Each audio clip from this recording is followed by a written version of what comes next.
Ouais. En fait, On a c'est fait, ça. en fait. Oh ouais. Ça La commence vidéo aujourd'hui, tu vas adorer ça parce qu'on va dire tous nos échecs. Ouais, exactement. Et je pense qu'on a... Salut! Salut! Moi, c'est V, ça, c'est Kat. Salut! On a développé. Ben oui! Développé. Cofondé. On a cofondé, on a mis au monde. Non, en fait, c'est le monde qui nous a mis au monde. Mais en tout cas, bienvenue dans La Clairière. La Clairière est un projet divisé en deux. Un côté, c'est un club de lecture en présentiel, mais c'est pas de ça qu'on parle aujourd'hui. Et l'autre, c'est un challenge d'écriture sur Substack. On aime Substack. On croit en Substack. On est comme des worshippers de Substack. On aimerait beaucoup que Substack réponde à nos messages. Substack répond à tous les messages qu'on nous a envoyés depuis les 5 derniers mois. On est tannante. Ok, toi t'es là. Oui, allô. Parce que tu te dis, oh my god, il y a 2 filles du Québec qui parlent de Substack. J'ai jamais vu ça nulle part. Est-ce que Substack vaut la peine? Qu'est-ce qu'on fait? On part-tu sur Substack? On met-tu de l'énergie dans Substack? Oui, got you. Fait qu'on est là pour te dire toutes les erreurs qu'on a faites puis pourquoi notre Substack n'a pas marché pendant des mois. Mm-hmm. Puis quand je dis marcher, c'est qu'il y avait aucune interaction ou presque. T'écris dans le vide, tu sens que il y a personne qui te lit. Ta mère tu sens que t'es en prison. Ton seul like, c'est ta mère. Ou toi, genre. Ou toi. Tu sens que t'es en prison, tu sens que comme l'algorithme te lance pas nulle part. C'est pour ça que t'es là. Puis on va te dire pourquoi t'es là. OK, on y va en ping-pong. Okay, des erreurs. OK, moi, une erreur que j'ai faite très évidente, j'en parle parce que je l'ai appris. J'ai zéro assumé le fait que j'avais un Substack pendant des mois. Je l'ai caché. Je n'écrivais pas. Quand je m'en allais dans mon bureau pour être sur mon ordinateur, je répondais à des courriels. Je n'étais pas en train d'écrire des textes. Non, ben non. Fait que ça, c'est un... J'étais en navigation privée pour être certaine que mon chum ne voit pas que j'allais sur Substack. Grosse nouille. Fait que première erreur, pourquoi ça marche pas? Ben, t'en parles pas. Tu le caches, tu l'assumes pas, tu dis que les gens vont rire de toi, tu dis que t'es pas bon, que t'es pas bonne, tu dis je suis qui moi pour avoir envie d'écrire de la fiction, de la non-fiction, qui voudrait donc me lire, ainsi de suite. Première affaire. Deuxième affaire. Moi, ma plus grosse erreur, ça a été de penser que Substack est une plateforme comme TikTok ou Instagram où tu es tout seul dans ta bulle, tu postes puis tu fais juste faire confiance à l'algorithme qu'il va partager ton vidéo ici et là puis que tu n'auras jamais d'interaction à faire, que tu vas juste avoir à répondre à tes commentaires, que tu vas avoir sur tes vidéos, tes posts et ainsi de suite. Mais Substack est une plateforme journal. C'est une plateforme qui revient aux sources, qui a un algorithme qui est complètement différent des autres. Fait que moi, ça a été d'être hyper égocentrique, puis de juste rester là, puis de pas voyager, puis de pas explorer d'autres créateurs, puis juste d'être seule dans ma prison de Substack, puis de pas sortir de là, puis penser que l'algorithme allait tout faire, puis après ça, blâmer l'algorithme de genre, non. Ouais. Moi, tu vois, c'est drôle, hein? Mon autre erreur que j'ai faite, c'est de trop ouvrir la porte aux gens. Je m'explique. Moi, je suis le genre de personne qui avait besoin, là maintenant je suis plus à l'aise dans mes bottes, mais au début, j'avais vraiment besoin de beaucoup de validation puis de beaucoup de confirmation. Fait qu'un exemple, puis là on parle de pourquoi on fait pas beaucoup d'argent sur Substack. Moi, pour mes abonnements payants, j'ai demandé je sais pas combien de fois au monde pourquoi tu paierais. Qu'est-ce que je pourrais créer sur mon Substack pour que tu payes, tu sais? Puis là, je mettais les gens au centre de ça, puis c'était eux qui décidaient, puis c'était ça qui faisait mes tiers de paiement. Numéro 1, c'est pas parce que la personne te dit qu'elle va payer pour quelque chose qu'elle va prendre un abonnement payant. Ça, moi, je recevais des réponses, je me disais, je vais avoir une vingtaine d'abonnés payants. Fuck all. Personne s'est abonné payant parce que je faisais ce qu'ils me disaient de faire. Puis deuxièmement, je faisais ce que eux voulais et non ce que moi je voulais. Fait que je me retrouvais à faire des contenus payants qui étaient vides, que je faisais juste sur le coin d'une table en me disant ça va peut-être m'abonner à un abonné payant éventuellement.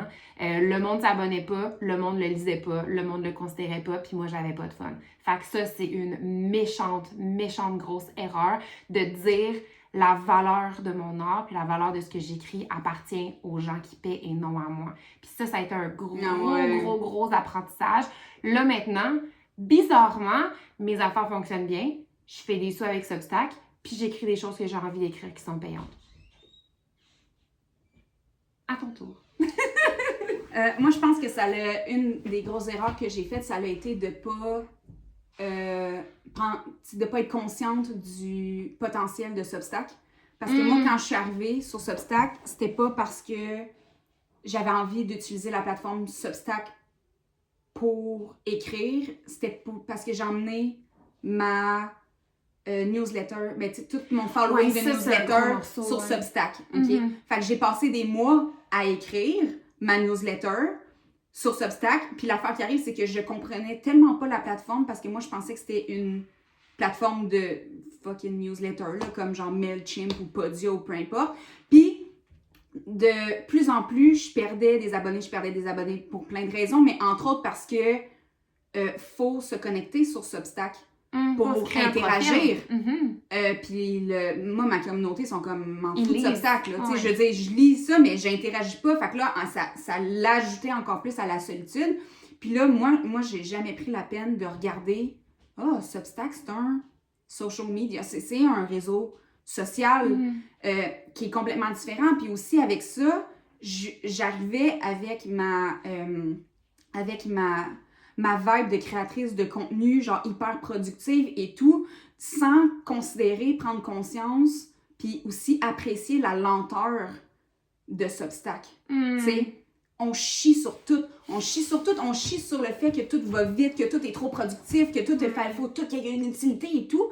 Fait que moi, je suis arrivée sur Substack avec cette mentalité-là de créatrice de contenu, puis j'ai pas du tout apprécié la lenteur puis l'immersion que Substack me proposait à cause de ça, parce que, premièrement, je savais même pas que c'était ça. Pour moi, c'était juste une plateforme de newsletter, that's it. Il n'y avait même pas de fenêtres comme les notes, par exemple, qui te permettent de découvrir des gens, et ainsi de suite. Je le savais même pas.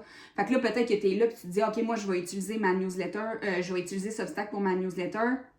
Beware. Attention, parce que les gens peuvent pas interagir vraiment avec toi. Ils peuvent répondre à ton courriel, oui, mais tu sais, tu n'auras pas de like ou de commentaires ou de discussions. Tu ne développeras pas, tu n'utiliseras pas la plateforme à son plein potentiel. Puis moi, je ne l'ai pas développée, je ne l'ai pas appréciée pendant 1 an et demi avant de commencer à voir. Fait que c'est ça. Moi, tu vois, je voyais Substack comme un projet en attendant.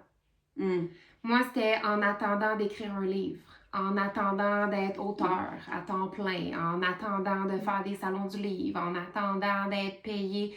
Puis longtemps, c'était comme un à côté, tu sais.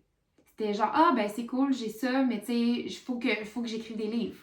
Tu sais, il faut que ça, c'est juste le fun, tu sais, comme... Puis à un moment donné, sais-tu quoi? Je me suis dit, ben non, j'ai écrit combien, là, en ce moment, alors on se parle, j'ai écrit genre 813 poèmes, là. Tu sais, c'est un livre. C'est un méchant gros livre que je suis en train d'écrire, là. Fait que tu vois, quand j'ai comme réalisé que cette plateforme-là, c'était pas un attendant, puis que c'était vraiment ça, que c'était vraiment ça que je voulais faire, tu sais, je me dis, je suis sur Substack, mais je suis aussi une écrivaine, tu sais. Non. T'es une écrivaine. T'es sur ça. T'écris. Si t'écris ce que tu fais, t'as pas besoin d'avoir 46 projets. Puis là, c'était Substack. Puis là, je vais avoir un Instagram pour faire telle autre affaire. Puis là, je vais écrire un livre. Puis là, je vais parler à telle personne pour essayer d'avoir un in dans une maison d'édition, pour travailler dans une maison d'édition. Commit. Ouais, c'est ça. De segmenter ça fait pas partie de ta stratégie. Mettons, on parle de stratégie, là, c'est le core, c'est le noyau, puis tout le reste, c'est juste du bonus. Ça, de pas commiter, là. De pas commiter. Ah, mon Dieu! De pas commiter. Ouais. De pas commiter au point où est-ce que je me disais, non, tu sais, c'est juste comme. C'est un petit projet. Tu sais? Ben, c'est ce qui conclut. Ouais. Ton prompt créatif aujourd'hui, c'est le fun. Ça n'a aucun rapport avec ce qu'on vient de te dire. Je veux juste que tu t'installes devant ta fenêtre puis que tu écrives ce que tu vois.